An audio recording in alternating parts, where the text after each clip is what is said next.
is James' son. I'm with Beautytap here, and we are very excited today to have Jessica here from Korea.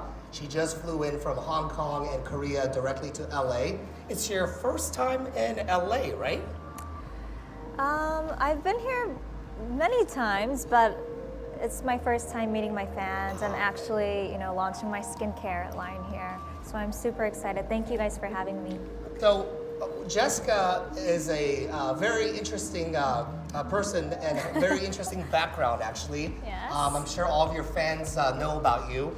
But one of the things a lot of people don't know is that, yes, you were part of Girls' Generation and had a phenomenal career, but you're also a business person. Right.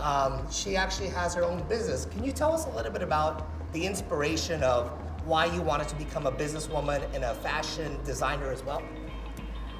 Well, growing up, fashion was always my passion. And while I was working for 10 plus years now, I wanted to share my lifestyle and my style, and just wanted to make something that met all my expectations. And I wanted to share it with you guys. So that's how I started Blanc and Eclair 4 years ago now. Yeah, so it's still a baby brand because it's only been 4 years old, but it's something very special to me, yes. Now, I'm sure a lot of your fans still remember you from Girls' Generation, and they're probably wanting to know, can you tell us about one story or one moment while you were a part of the band and the group that is just a really happy memory for you? My debut, actually, when I first performed on stage, because it was a dream come true for me then. And from then on, it took off, and launching Blanc and Eclair was also a dream come true for me as well. Yeah. Now, going back to your debut, do you remember the nervous feeling that you had, the excitement? What was it like? Describe that moment for us a little bit. Well, yes, I was very nervous. I am quite nervous right now too. So I don't know. I cried after I came down from the stage, and I don't know what kind of. I still kind of don't know why I was crying. I think it was both, being happy and being very excited and just overwhelmed. A lot of emotions were going through me, and yeah, it's just a very special memory for me. That's very interesting, the vulnerability you have when you go up on stage. Yeah. And then the fact that you've made it too as well, and so the emotions must have been very, very high. You travel a lot. And you're on the plane all the time, different cities.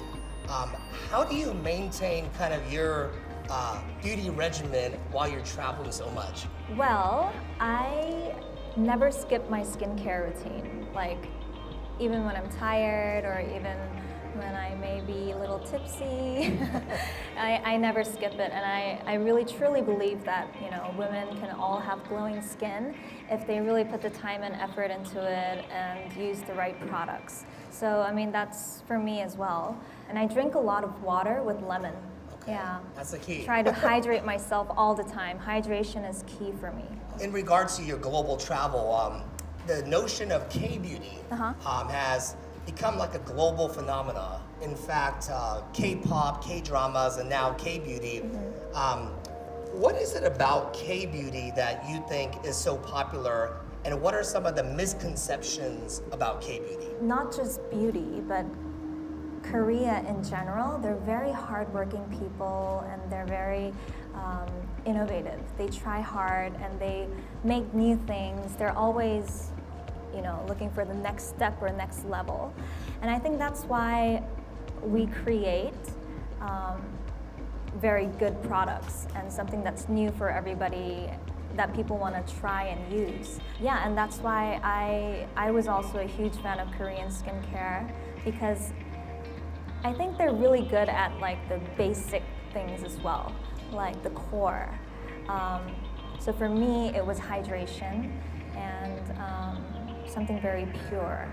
So I'm very excited about my product launching here, yeah. And speaking of your product, we're huge fans of it at Beautytap. We love it. Our editors have used it. Our team has used it. And I went to your store in New York City, and it was so nicely done. The store is, tell us a little bit about your store in New York City, the concept behind it, because I was really impressed. I went in there, it felt really pure like you're talking about. It almost felt like a hydration experience. So tell us a little bit about your store in New York City, where it is, and the concept behind it. So our store in New York, it's on Prince Street in Soho. I always felt that Soho was, Soho was a place that I wanted to open a store because everybody is so fashion forward and it's very lively there.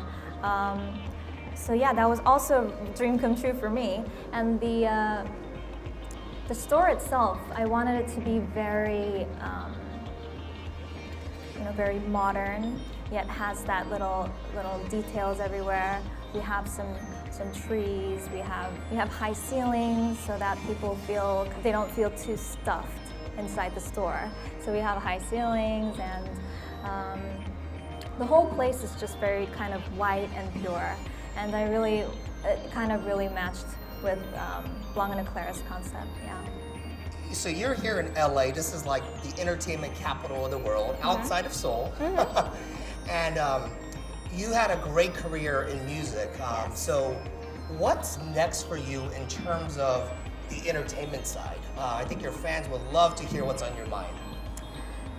Well, I'm always constantly making music, and so possibly I can come out with the next album. Yeah, and I'm always open to new projects as well. So I have something coming up, but I just can't really say it right now. Keep us anticipating. Yeah, but then I think the news will come out pretty soon. And I'm always, traveling for fashion as well. Fashion-related work. I'm here for photo shoots, for magazines, and for another brand. I'm always keeping myself busy, and it's really always exciting to meet my fans all over the world where I go. Yeah. And in regards to your fans, I was on your Instagram account, and you've got like over 7 million followers. How do you maintain the connection to your fans, and how do you keep that relationship going in such a digital generation as well? That's a really hard question because I think I just keep true to myself. I want to share what I do, where I am, and I don't know. I don't know how I actually do it, but then I think I just have fun with it and just play with it. And I kind of write comments with them and try to make a conversation with my fans as well, because that's the only way they can actually interact with me, right? Unless they come out to an event or to a fan meeting. But I just try to be myself, yeah. And I think that's one of the things that your fans really appreciate about you is that what we've seen is you've really shown your life. When you go on vacation, what you're involved with, who your friends are. And I think that adds an element of transparency that I think your fans are really excited about. And I've seen that on your Instagram as well as some of the videos out there as well. In regards to video now, we're actually, this interview is going to be on a site called Viki.com, which is like millions, tens of millions of fans all around the world that love Korean content. Wow. And wanted to know, do you have any message for those kind of fans who love Korean dramas, who love K-pop, a message for them? A message for them? I just want to thank them for really supporting Korea in general, Korean music, because I'm from that, I'm from the K-pop world. So thank you so much for supporting. I wish that you guys can really try more K-beauty and more Korean food maybe, and just enjoy Korea more and more. And we'll try our best on our side to give you guys more better products, and yeah. You know, one of the things also that I really appreciate about what you've done is, in your career, you've put Korea on the map.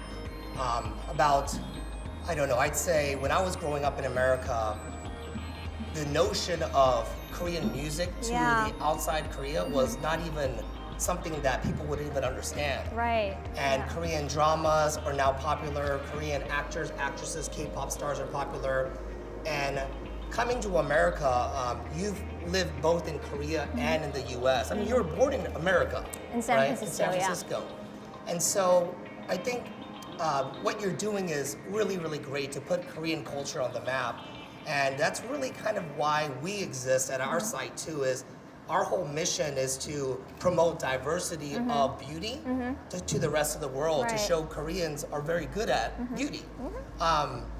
What else do you think that we could do as a group, whether it's K-pop, K-dramas, Korean beauty, to keep promoting Korea to the rest of the world, to become an ambassador?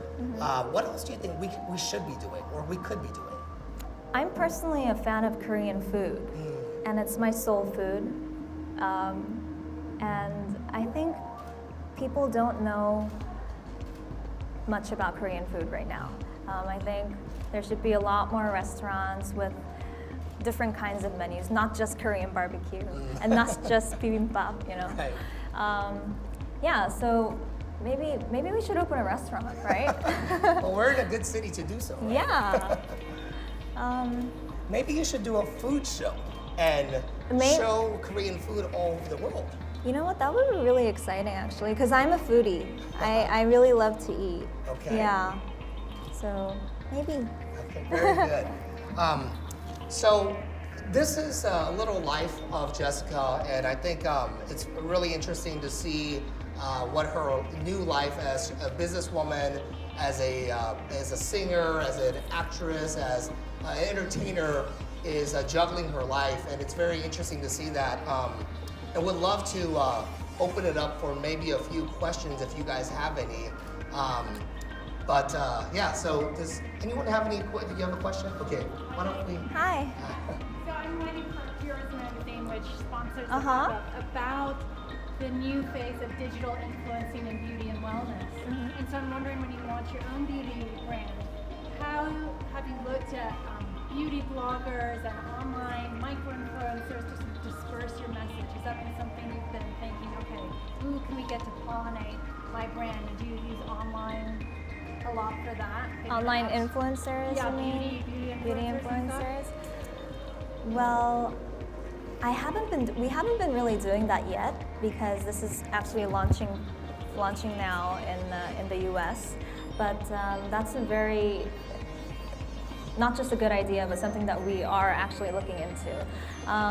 But I myself can also be a huge influencer as well. So I've been promoting, and I've been trying to let people know, you know, what I'm up to and what kind of skincare I use. So yeah. Did the brand arise at all from your conversations with your friends, of them asking you about your skincare and wanting to know? Yes, because they constantly ask me, like, what do you do? What do you do for your skin? What's good for you? Or, you know, when you travel, what do you use? So I do give them my tips on how to use it. For instance, like for instance, I use my ample serum with my moisturizer, and I mix it together to make it more moisturizing and more hydrating. So I give them tips like that, and yeah, we make conversation. One thing about that is we work with a lot of influencers on our site, and one of the things that we're seeing is that influencers, when they promote a product, if they don't have the true testimony of the product, their audience tends to start losing faith in them and trust in them. So we find it's really important that when you work with influencers, that it's not just a commercialization piece, but it's truly part of, do they get the brand? Do they understand the story? is it important to them? I think that's kind of where the next generation of influencers will come from, are people who really care about a subtopic and that brand happens to be part of that subtopic as well. Deep knowledge of skin, Yeah. and health, and hydration, and they're a mini expert. Yeah. Other questions? So Jessica and Clara from Vicky, by the way. Hi, Claire. So I was just wondering, you're more than an influencer and a fashionista. You're a role model for a lot of the girls here. Thank you. And you were recently named Forbes 30 Under 30. Congratulations. Thank you. What is that like, and what would you like to say to a lot of the girls out there, especially to the K-drama and K-pop fans? Well, I feel actually very honored. And I feel I have to do better, and I have to be a better person in life. And I'm just very appreciative of them. And I really think for girls out there, you know, you can now you can really speak up and stay true to yourself and believe in what you really love, and you know, just stand firm on that. And that's what I believe in, and I think that's why they look up to me as well. So yeah, stay strong. Okay, so I think we're going to wrap it up here and go to the fan signing because there's a lot of eager fans ready to meet you. So want to thank you, Jessica, for today's interview, for flying out all the way from Korea. LA loves you. LA will always welcome you. I know you have a busy week ahead of you, but thank you for being here, and I think your fans are super excited to see you, so thank you. Thank you for having me.